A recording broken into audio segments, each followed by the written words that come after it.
ಅಂದರೆ ಇಷ್ಟು ಗಾಡಿ ಮೇಂಟೈನ್ ಮಾಡ್ತಾವನಂದರೆ ಇಷ್ಟು ಜನ ಹುಡುಗಿರ ಲೈಫಲ್ಲಿ ಎಂಟ್ರಿ ಕೊಟ್ಟಿರ್ಬೋದು. ಅವ್ರು ಅಂದ್ಕೊಂಡಿರ್ತಾರೆ. ನಾನು ಹೇಳೋದು ಒಂದೇ ಡರ್ಲಿಂಗ್, ಏನು ಗೊತ್ತಾ, ಇಷ್ಟು ಗಾಡಿ ನಾನು ಮೇಂಟೈನ್ ಮಾಡ್ತಾ ಇದ್ದೀನಿ ಅಂದರೆ ಹುಡುಗಿರ ಸಹವಾಸದಿಂದ ನಾನು ದೂರ ಇದ್ದೀನಿ ಅಂತ. ಅದನ್ನು ಮಾತ್ರ ಮೈಂಡಲ್ಲಿ ಇಕ್ಕೋ. ಹುಡುಗಿರ ಸಹವಾಸದಿಂದ ದೂರ ಇದ್ದೀನಿ ಅಂತ ಮಾತ್ರ ಇಷ್ಟು ಗಾಡಿಗಳನ್ನ ನಾನು ಮೇಂಟೈನ್ ಮಾಡ್ತಿರೋದು. ಅದೇ ಹುಡುಗಿರ ಸಹವಾಸ ಮಾಡಿದರೆ ಇವಾಗ ನಾನು ಮಡಗಿದ್ದೀನಲ್ಲ ಗಾಡಿಗಳು, ಅದ್ರ ಹೆಸ್ರು ಕೂಡ ನಾನು ತಿಳ್ಕೊತಾ ಇರಲಿಲ್ಲ. ಇಂಥ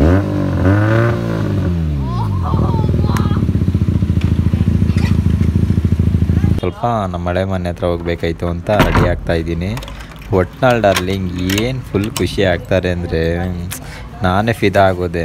ಎಷ್ಟು ನೀಟಾಗಿ ಮಾತಾಡ್ತಾರೆ, ಎಷ್ಟು ಕ್ಲಾರಿಟಿಯಾಗಿ ಇರ್ತಾರೆ ಅಂದರೆ ಅದು ಹ್ಯಾಪಿನೆಸ್ ಮುಂದೆ ನಂದು ಯಾವ ಸ್ಪೀಡು. ನನಗೆ ಕೂತು ಬೋರ್ ಆಗಿರ್ತದೆ, ಎಡಿಟ್ ಮಾಡಿ ಸಾಕಾಗಿದ್ದರೆ ಒಂದೇ ಒಂದು ಸಲ ಅಷ್ಟೇ ಬೆಂಗಾಲಿ ಹುಡುಗಿ ಜೊತೆ ಒಂದು ಬೀಟ್ ಹೊಡೆದ್ರೆ ಸಾಕು, ಅದು ಇಂಥದ್ದೇ ಇರಲಿ ಬಟರ್ಫ್ಲೈ ಥರ ಹಾರಾಡ್ಬಿಡುತ್ತೆ ನೋಡಿ. ಅದು ಮೈಂಡ್ ಸೆಟ್ ಕುತ್ಕೊಳೋದು ಅಂದರೆ ಈ ಲವ್ ಆಗಲಿ, ಫ್ರೆಂಡ್ಶಿಪ್ಪು, ರಿಲೇಷನ್ಸು, ಇವೆಲ್ಲ ಸಂಬಂಧಗಳಿಂದ ನಾನು ದೂರ ಇಳ್ತಿದ್ದೀನಿ. ಅಂದರೆ ಮನಃಶಾಂತಿ ಬೇಕು ಅಂದರೆ ಮನೆ ಒಳಗಡೆ ಇವೆಲ್ಲದರಿಂದ ದೂರ ಇಡಬೇಕು. ಇಲ್ಲ ಅಂದರೆ ಏನಿಲ್ಲ ಡಾರ್ಲಿಂಗ್, ಇವಾಗ ಹಿಂಗೋ ಆರಾಮಾಗಿ ಗಾಡಿಗಳನ್ನ ಮೇಂಟೈನ್ ಮಾಡ್ಕೊಂಡು ಪೀಸಾಗಿ ಓಡಾಡ್ಕೊಂಡು ನನ್ನ ಖುಷಿಗೆ ಚಿಕ್ಕ ಹುಡುಗರು ಬರ್ತಾರೆ ಮಾತಾಡಿಸ್ಕೊಂಡು ಈ ಥರ ಟೈಮ್ ಸ್ಪೆಂಡ್ ಮಾಡ್ತಾಯಿದ್ದೀನಿ. ಅದೇ ಒಂದೇ ಒಂದು ಹುಡುಗಿ ಸವಾಸ ನಾನು ಮಾಡಿದೆ ಅನ್ಕೋ, ಇರೋದೆಲ್ಲ ಮಾರ್ಕೊಂಡು ಹುಡುಗರಿಗೆಲ್ಲ ಬ್ರ್ಯಾಂಡ್ ಅಂಬಾಸಿಡರ್ ಆಗಿ ನಾನು ನಿಂತ್ಕೊಬೇಕಾಗುತ್ತೆ. ಪೈಪೋಟಿಗೆ ನಿಂತ್ಕೊತೀನಿ.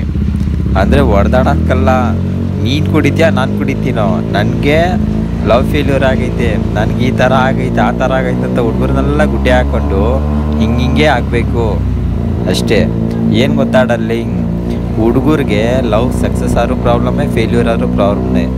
ಹೆಂಗೆ ಗೊತ್ತಾ, ಫೇಲ್ಯೂರ್ ಆದರೆ ನಮ್ಮ ಹುಡುಗಿ ಅವನ ಜೊತೆ ಹೊರಟೋದ್ಲು, ಅವ್ನ ಮದುವೆ ಆದ್ಲು, ಅದು ಇದು ಅಂದ್ಕೊಂಡು ನಮ್ಮನ್ನು ಕುಡ್ಕೊಂಡು ಮನೆಯವ್ರನ್ನ ಇಗ್ನೋರ್ ಮಾಡಿಕೊಂಡು ಫ್ರೆಂಡ್ಸ್ನೆಲ್ಲ ಅವಾಯ್ಡ್ ಮಾಡಿಕೊಂಡು ಎಲ್ಲ ಹಾಳು ಮಾಡಿಕೊಂಡಿರ್ತಾನೆ. ಅದೇ ಅವನೇನಾದರೂ ಅವ್ನು ಲಕ್ಕಿ ಚೆನ್ನಾಗಿದ್ದ ಹುಡುಗಿ ಮದುವೆ ಆದ ಅನ್ಕೋ, ಮುಗೀತು ಅವನಿಗೆ. ಮದುವೆ ಆದರೆ ಹುಡುಗರ ಜೊತೆ ಟೈಮ್ ಸ್ಪೆಂಡ್ ಮಾಡೋಕ್ಕಾಗಲ್ಲ. ಫ್ಯಾಮಿಲಿ ಅವ್ರ ಫ್ಯಾಮಿಲಿ ಇವ್ರ ಫ್ಯಾಮಿಲಿ ಒಪ್ಪೇ. ಸೊ ಭಾಸ್ಕರ್ ಬಾರೋ ನೀನೇ ಬಾರೋ, ಅವ್ನು ಬೇಡ. ಈ ಬಾಬೈಯಲ್ಲಿ ಅರ್ಜೆಂಟು, ಹ್ಞೂ ಬಾ.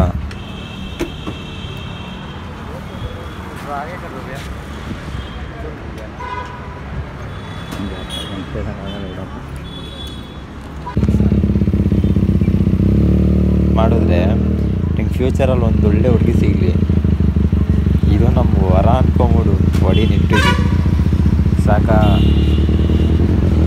ನೋಡ್ಕೋ.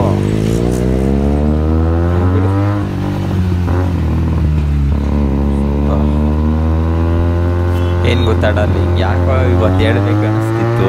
ಸೊ ಹೇಳೇ ಬಿಡೋಣ ಅಂತ ಗಾಡಿ ತೆಗ್ದೆ. ಕೇಳಿಸ್ಕೊ, ಹೆಂಗೆ ಗೊತ್ತಾ, ಇಷ್ಟು ಗಾಡಿಗಳು ಮೇಂಟೈನ್ ಮಾಡ್ತಾವನೆ ಅಂದರೆ ಇನ್ನೆಷ್ಟು ಜನ ಹುಡುಗಿ ಲೈಫಲ್ಲಿ ಎಂಟ್ರಿ ಕೊಟ್ಟಿರಲ್ಲ ಬೀಜ ಅಂತ ಅಂದ್ಕೊಂಡಿರ್ತಾರೆ. ಅದು ಕಾಮನ್ ಎಲ್ಲ. ಅವ್ರಿಗೆ ಅನಿಸಿತ್ತು ಯೋಚನೆ, ಅವ್ರು ಅಂತಾರೆ, ಇಲ್ಲ ಹೇಳ್ಕೊತಾರೆ, ಇಲ್ಲ ಅವ್ರ ಮೈಂಡಲ್ಲಿ ನಾನು ವಿಲಾನೇ ಆಗಿರ್ಬೋದು. ನಾನು ಸಿಂಪಲಾಗಿ ಹೇಳ್ತೀನಿ, ಅಂದರೆ ಇಷ್ಟು ಗಾಡಿ ಮೇಂಟೈನ್ ಮಾಡ್ತಾವನಂದರೆ ಇನ್ನಿಷ್ಟು ಜನ ಹುಡುಗಿರ ಲೈಫಲ್ಲಿ ಎಂಟ್ರಿ ಕೊಟ್ಟಿರ್ಬೋದು.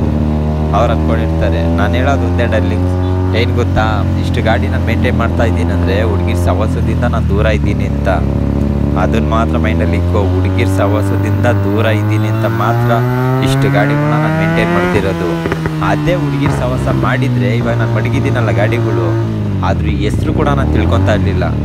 ಇಂಥ ಬ್ರ್ಯಾಂಡ್ ಅಂದರೆ ಸಾಕು, ಅದಿಷ್ಟೇ ಕಿಕ್ ಹೊಡಿತದೆ, ಹಿಂಗೆ ಇರ್ತದೆ, ಇದೆ ಅಂದರೆ ನಾವು ಯಾವುದರಲ್ಲಿ ಮುಳುಗೋಗ್ತೀವೋ ಅದ್ರ ಬಗ್ಗೆ ಮಾತ್ರ ನಾವು ತಿಳ್ಕೊತೀವಿ.